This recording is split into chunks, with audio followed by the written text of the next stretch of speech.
បាទសួស្តីបងប្អូនទាំងអស់គ្នាថ្ងៃនេះខ្ញុំសូមណែនាំពីកាបូបធ្វើការមួយប្រភេទទៀតហើយបងប្អូនណាអានឹងជាប្រភេទកឡាបការគឺ style ហ្នឹងគឺស្អាតមែនទែន style ហ្នឹងទៅចេញម៉ូដថ្មីបងប្អូនស៊ីវិល័យប្រើមួយដឹងមួយហើយកាបូបហ្នឹងយើងមាន3ពណ៌អត់មាន2ពណ៌មានពណ៌ខ្មៅហើយនឹងពណ៌ទឹកប៊ិចហើយយើងមានមួយម៉ូដទៀតនេះហើយនឹងយើងមានមួយម៉ូដទៀតណានេះពណ៌ខ្មៅតែវាមានគម្របនៅខាងមុខបងប្អូនជ្រើសរើសបងឆ្លាញ់មួយណាអាចឆាតប្រាប់បងប្អូនណាឥឡូវកុំឲ្យខាត់ពេលខ្ញុំចង់បង្ហាញបងប្អូនជូនអំពីផ្នែក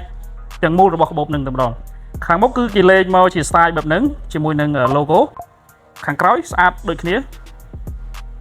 ហើយប្រភេទហ្នឹងជាប្រភេទសោសុវត្ថិភាពបងប្អូនអាចចាក់សោបាននេះប្រភេទសោសុវត្ថិភាពអញ្ចឹងយើងរូតមកដើម្បីមើលផ្ទៃខាងក្នុងពេលដែលយើងបើកមកយើងឃើញថតទី1របស់គេថតទី1របស់គេចែកដាច់លៃពីគ្នាតមកថតទី2ថតទី2ធំទលាយវាមានខ្សែស្ពាយក៏បានយូរក៏បានហើយថតទី3នេះ